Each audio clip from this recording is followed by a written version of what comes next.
bravefathers.com. Welcome to the Brave Fathers Show. And now, the prophecy.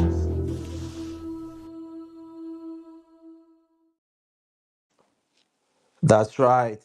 Thank you so much for joining us today. Today we have a special episode. Assuming my candle decides to light up, because without this candle, the show cannot go on. This is John Paul from bravefathers.com. And today we are going to talk about how fathers can win in family courts. We all know how hard it is. I've been there, you've been there. That candle is going crazy. And so today I have a special guest. His name is Jason. You may know him from Mackenzie Friend Near Me, also known as Apple What's It, and also known as the boss, the head, the founder of the Alienated Dads Network. Now watch for this candle. If it burns down the set, let me know. Oh, Jesus Christ. What's going on here? Not my favorite candle. Oh, and now I killed my puppy dog with the wax. Crazy. All right, so I'm going to bring Jason on stage.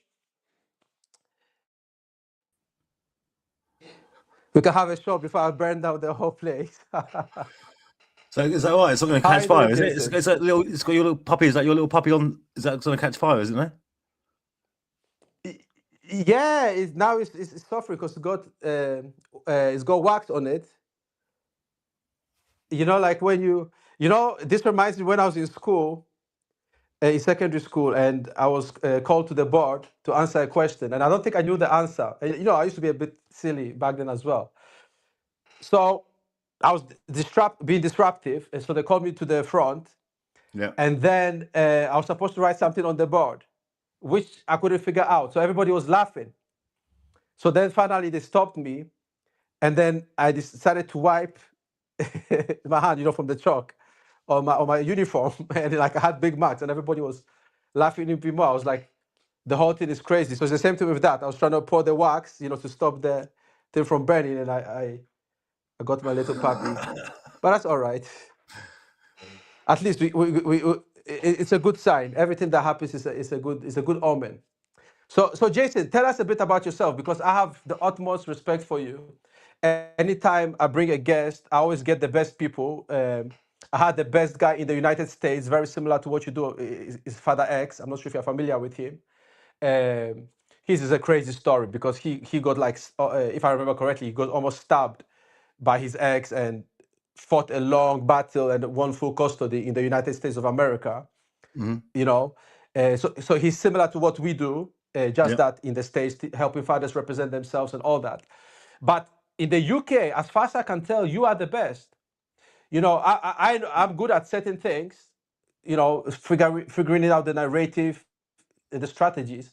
But when it comes to really understanding the core mechanics, I've not had one barrister, I've not had one judge, I've not had one solicitor in the United Kingdom go as deep as you do.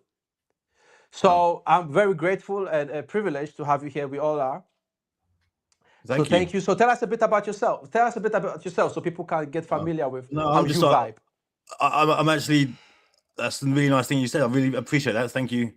Thank you a lot for saying that. I just didn't expect that at all. So basically I've gone through I've gone through it all with my ex-wife back in 2013.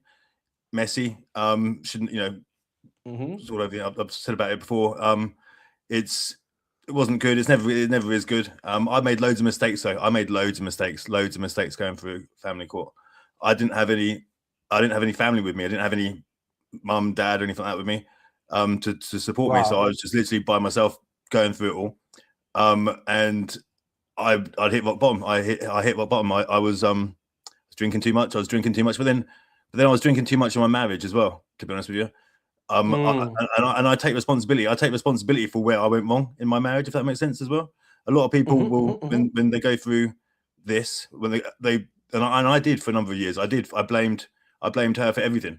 But then I now look at things and I look at things and I now look at things and I see I could have done things differently. I see things that I regret me and her argued. We argued a lot, yeah. Verbally. I shouted at her in front of my daughter. I should never have shouted at her in front of my daughter. Do you know what I mean? I've had to apologize to my daughter because of that. That doesn't make it acceptable or okay. It doesn't make it nothing. I'm not proud of it at all. But I can reflect on what I've done and where I've been, and I can help other people. And that's the thing. I won't judge people because of that, and very much because of that. I'm not in any position to judge anybody. Does that make sense? So when I see what you're saying. So when I'm helping people, they're really worried that I'm going to judge them or anything. And I try my hardest not to judge anybody ever about anything, because no one's walked in my shoes, no one's walked in your shoes, no one's and when we make decisions about things, we believe at the time that we're making the best decisions for us, because we're all just here, you, me, we're just here surviving. Everyone's just surviving the best way we can, and it's not easy. It's not easy.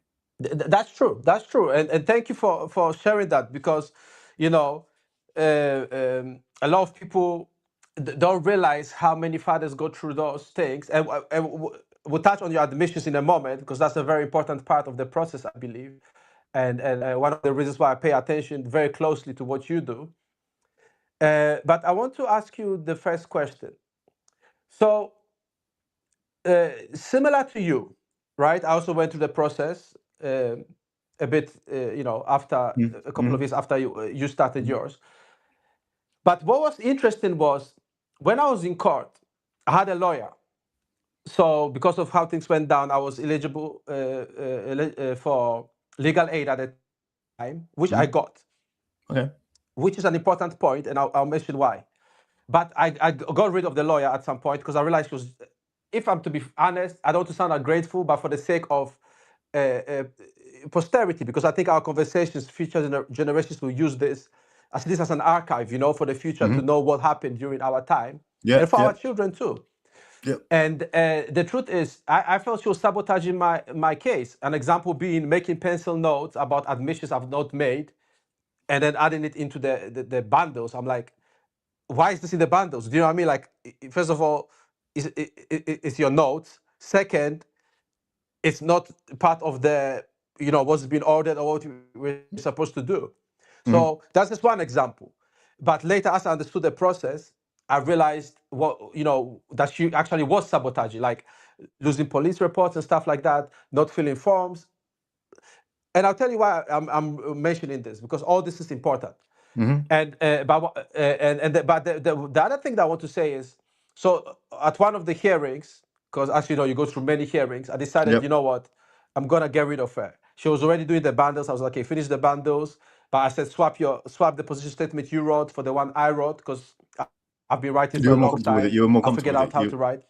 Yeah. So I said, swap that. Listen, and then I said, thank you very much. I'll go into the courtroom myself. She was like, what? They were like making calls from the firm. I was like, thank you. I will not need your services anymore. I'll just go in myself. Epic.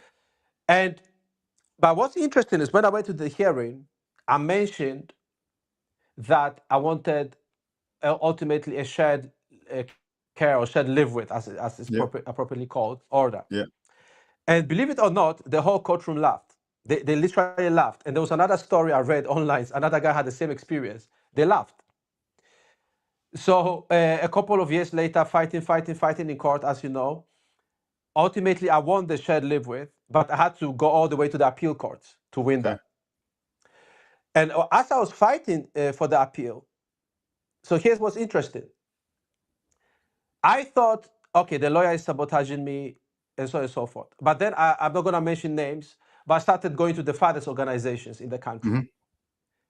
And I was told, as a man, you cannot get legal aid. Yeah. I was like, I got legal aid. Yeah. Right? So I know I could get it. And I actually confirmed that if I'm in the financial position where I can't afford court based on my previous criteria, because, they extended the period, it used to be 5 years, I'm still eligible. Yeah. So that's one of the things that hit me. But when I said I was going to appeal, I thought I was going to get support, but everybody was angry with me, including the fathers' organization, the people who volunteer and work within the organizations. Okay. So I was very surprised by that. And then when I won the appeal, just a couple of people, they came to me, they were like, can you help us to, that's how I started getting into this kind of work. Mm-hmm. But a lot of people started treating me like a traitor within the fathers organizations. That's just my experience. I'm not saying that's what it is. I'm saying my experience. Yeah. So it really hit me hard, because I said to myself, I thought I was bringing the gospel. I know I'm bringing a prophecy to everybody. I'm bringing the truth. I thought, do you know what I mean? I thought they were going to be like, how did you do it? Come to my meeting, come to this branch, come to share with I thought they were going to be like all over it. I had the books, I have case, so like, I print them out, I read them all the time. I'm sure I've got the red book. I thought I'd crack the code. Everybody, no. So I was like, so not only my lawyer seems to be against my case, the very people who I thought were for the on your side, they were completely like, yeah, but what, acting like I was literally betraying. Wow. The people. That's interesting. Very interesting. And I'm just setting the foundation, because I know I'm saying a lot, but that's good. So I thought, okay, I'm bringing the Holy Grail, right? So I started getting fathers coming to me. But where I always had a problem was the part where you have to accept. I'm not saying go to court and say I did this or that and that and that, because let's be honest, you can't be honest in court all the time. That's the honest truth, right? Because not everything is relevant and some things will be twisted. So I'm not saying go and lie. Everything's your truth, isn't it? It's in it's from your eyes. So from yours, it's your truth. It's your truth. Yeah, yes, but to yourself, not to the judge, not to me, not to anybody else. You and your God, you have to be honest, 100%, like brutally honest. You don't have to tell anybody what you said to yourself. But I believe strongly that if you can't be honest with yourself, you find it 10 times harder in court, because you're using double energy. One to lie to yourself, and the other one to deceive the court. And where it all connects for me, the behaviors I got from people, is that I think, if we are to be honest, and I know this is a rough start, this is not what people want to hear, but again, we are here to find the truth. I think a lot of people pretend they want fathers to win, and I'm going to go out and say and piss off a lot of people, and perhaps turn some people off from wanting to work with me. But frankly, I think some fathers don't want to win. And the reason I'm saying that is, and again, you might understand this better than I do, but I'm jumping straight into the deep end. Oh, yeah. So I'm thinking there's a cultural thing going on, where if we are to be honest with ourselves, in our society, families, when I say family, the nuclear heterosexual family, is not really valued. No, we've lost the reason why it's important. Yeah. And with it, we realized, do you know what? Why don't we just get rid of the father? Yeah. Because all we really need from him is his money. You understand what I'm saying? Let him play with the kid for a couple of hours. And because people say it's the courts, but based on my experience and how people behave, I am tempted to think that it's a cultural thing. What do you think? It's deep straight off, isn't it? So I think there's businesses out there. I think there's so many businesses out there now, because of the way the world's turned. Everywhere I'm looking, there's a new people turning up, doing something new, competing to try and help people, which I think is a good thing. But I think there's people out there that are giving out that don't. Well, I think people are paid. They want people to get it wrong. You're right. There's a certain aspect what you're saying is correct. We lost. I think Fathers for Justice, for one, I think, I know that, in fact, I'm quite confident they don't want their people to win all the time, if that makes sense. I've lost him. He's gone.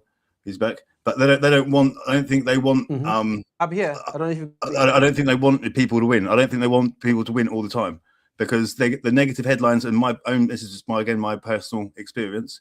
The negative headlines, they thrive on the negative headlines, because that's what gives them headlines, and that's what gives them something to moan about. But then at the same time, what makes me laugh even more is the men working together and men competing with each other it's our own egos. Our own egos line get in the is way. breaking. Can you hear me? Yeah, I can hear you. Yeah. I can hear you. Oh. Yep. Can you hear me? Okay, because it was breaking this side a bit. Yeah, I can. Yep. Okay, go. Sorry, go on. No, I was just saying. I think it's our egos get in the hear way you. of. You can't hear me, no? Can you hear me? Oh, I'm not sure what's happening. For some reason, it's breaking.